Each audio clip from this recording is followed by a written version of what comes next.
오늘 하나님 말씀은 디모데전서 6장에 있는 말씀입니다. 하나님을 잘 섬기는 일, 예수를 믿은 후에 그의 마음과 그의 영혼이 주님 앞에 붙들림 바 되어져서 성령께서 주시는 그 인도하심 앞에 얼마만큼 순종하면서 살아갈 수 있느냐, 그의 삶의 모습으로 얼마만큼 성령의 열매, 선한 열매들이 맺어질 수 있느냐 하는 문제라고 여겨집니다. 그런 일면에서 오늘 우리에게 주시는 6장 초반의 말씀에는 이러한 내용들이 담겨져 있습니다. 종의 신분으로 살아가는 사람들이 예수님을 믿고 교회 공동체에 모이게 됐습니다. 뿐만 아니라 그 교회 공동체 안에는 주인들도 있는 거죠. 그럴 때 종은 주인을 잘 섬겨야 한다.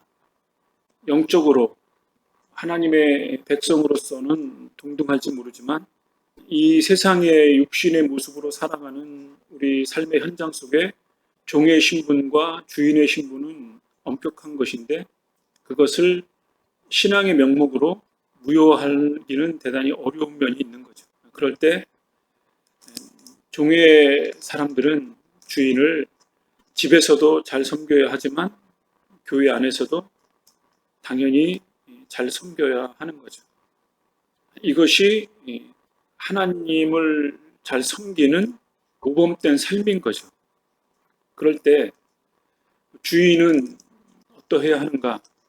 주인도 동일하게 종들을 하나님의 자녀로서 영적인 측면에서도 하나님의 백성으로서의 인격적인 대우를 당연히 해야겠죠. 그럼 뭐냐?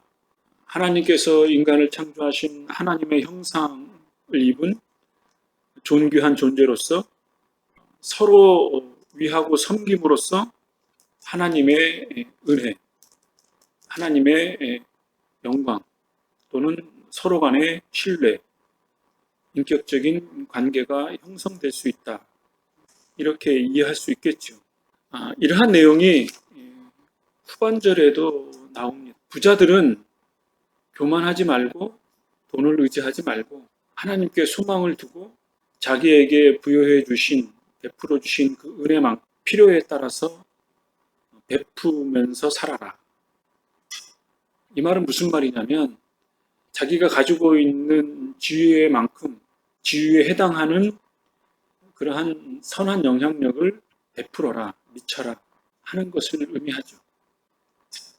당시 시대적 상황을 좀 이해해보자면 돈이 많은 부자들은 권세도 있고 돈도 있고 하다못해 노예들은 물건과 같았기 때문에 그냥 죽여도 당시의 도덕적인 관념에 의하면 큰 어떤 도덕적인 죄책감을 가지고 있지는 않는 풍습이었으니까 부자의 권위가 그만큼 큰 거죠.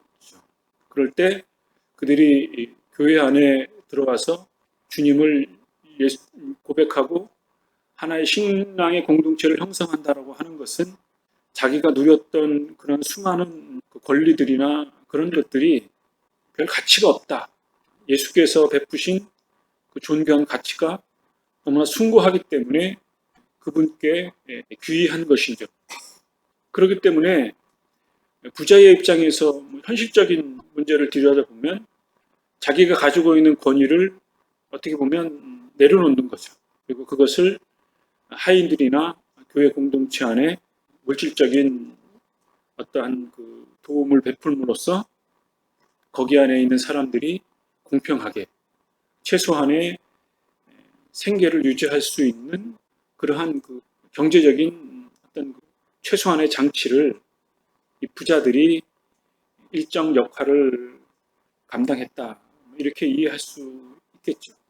직접 부자들을 지칭한 것인지는 알 수 없지만 부자가 되려고 너무 애쓰지 말라. 부자가 되려고 너무 애쓰다가 시험 들고 함정에 빠지고 때로는 구덩이에 떨어지게 된다. 돈을 사랑하는 것이 이 세상의 모든 악의 뿌리이다. 그런 이야기를 권고하고 있습니다. 그러니까 이 부자와 이 종의 관계를 생각해 보자면, 부자들은 재물로 섬기고 종의 신분을 가진 사람은 몸으로, 마음으로, 행동으로 주인을 섬기는 거죠. 그리고 넓은 의미로 봤을 때는 하나님께서 그렇게 조화를 이루시면서 역사하시는 하나님의 방편이라고 할 수 있고, 그 신분이 엄격했던 로마 시대 속에 하나님이 원하시는 지상의 공동체, 천국의 모형을 이렇게 아름답게 일구어가는 것이 로마 시대 때에는 하나의 기적이라고 이해할 수 있겠죠. 이럴 때 이러한 그 교회의 아름다움이 로마 시대 때 상당한 영향력, 감동을 주었을 것으로 여겨집니다. 이처럼 다른 사람을 섬기는 것이 곧 주님이 우리에게 가르치신 교훈이다, 이렇게 이해할 수 있겠죠. 그래서 이렇게 말합니다. 6장 3절에는 만일 이것과 다른 가르침을 전하는 자가 있다면 그는 우리 주 예수 그리스도의 참된 가르침을 말하고 있는 것이 아닙니다. 우리 주님의 가르침은 하나님을 섬기는 바른 길을 보여주는 것입니다. 이렇게 교훈하고 있습니다. 그러니까 주님의 가르침, 하나님을 섬기는 바른 길은 각자 자신이 처한 위치에서 섬기는 것이다. 마음과 몸으로 섬기든 물질로 섬기든 하나의 공체를 아름답게 일구어 가는 것이 결국 하나님의 뜻이고 그 뜻에 순종하는 것이다. 이렇게 권면을 하고 있습니다.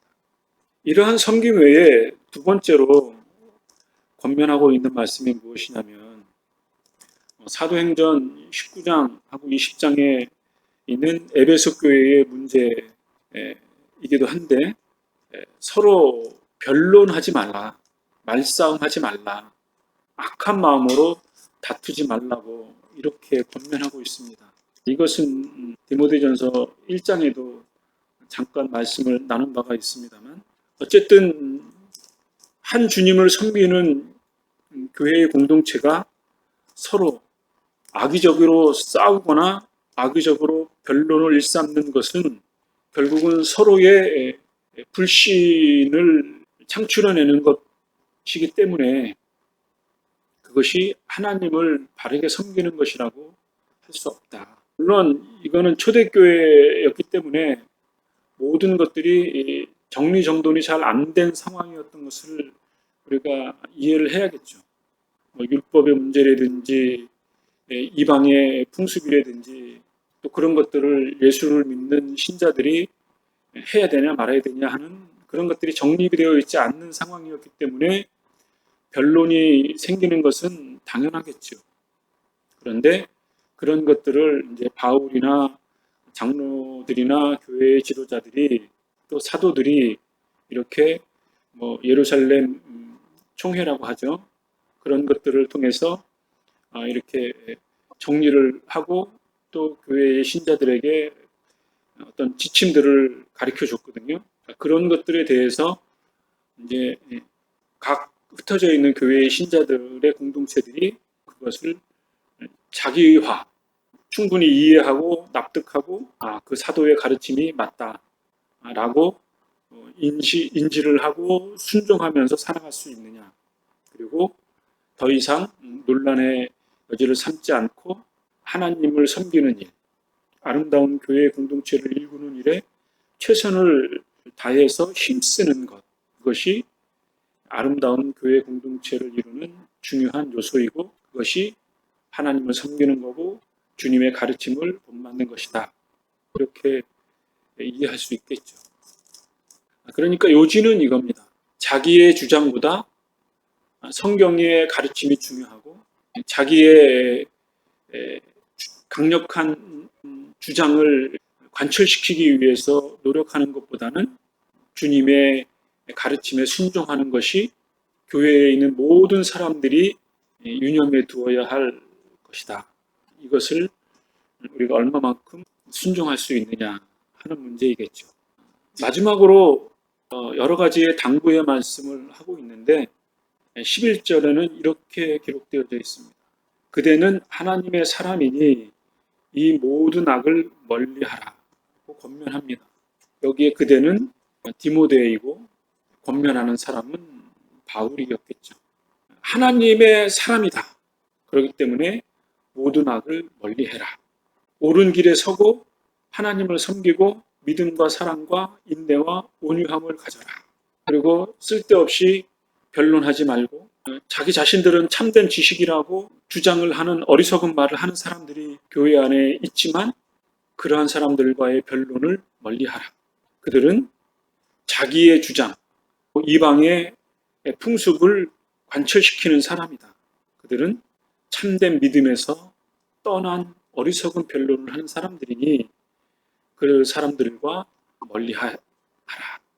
이렇게 권면을 하기도 하면서 때로는 신자들을 돕기 위해서 정말 자기의 영적인 권위뿐만 아니라 하나님의 말씀을 열심히 연구하고 또 열심히 기도하고 또 그들이 오해하고 있는 부분에 대해서는 충분히 변론하고 가르치고 그래서 참된 믿음을 갖도록 신자들을 양육을 하라. 이것을 인내하고 온유함으로 하라. 믿음과 사랑으로 하라. 이런 것들은 달리는 시합과도 같다 이거죠. 중간에 포기하지 말고 끝까지 인내하면서 숨이 차오르는 그런 마라톤과 같은 힘든 상황 속에서도 꾸준히 승리할 때까지 열심히 뛰어가라. 이것이 하나님의 사람이다. 때가 되면 주님께서 다시 오실 그때가 있는데 그때를 우리가 믿음으로 확신하고 복의 근원이시고 모든 주님이 되시는 예수 그리스도를 신실하게 섬기면서 살아라. 이렇게 믿음의 경주를 하라고 당부를 하면서 디모데 전서 6장을 걸쳐서 사도 바울이 권면을 하고 있습니다. 이 말씀들을 되돌아보자면 이 세상에서의 삶 속에서 우리가 참된 믿음과 참된 소망을 갖고 우리의 경건된 삶의 모습으로 우리의 삶을 얼마만큼 일궈낼 수 있느냐. 그것이 우리의 삶에 있어서 우리의 생에 있어서 대단히 중요하고 교회의 공동체도 이러한 것들을 염두에 두어서 아름다운 교회 공동체를 일구어가야 한다. 이렇게 하고 있습니다. 어떻게 보면 신비한 어떤 영적인 이야기를 한다기보다는 정말 일상에서 이루어지는 소소한 문제들에 대해서 정말 상식적으로 일반적으로 그냥 평범한 순리와 같은 마치 잠언서와 같은 전도서와 같은 그러한 평범한 내용의 말씀이지만 이러한 평범한 것들이 교회 안에서 이루어지지 않는 모습도 있고 우리가 그만큼 미성숙하기 때문에 못난 부분들도 있지요. 그렇기 때문에 이런 것들을 염두에 두면서 우리의 삶을 믿음 안에서 소망 가운데 살아갈 수 있는 저와 여러분의 삶이 되어지기를 간절히 바라봅니다. 기도하겠습니다.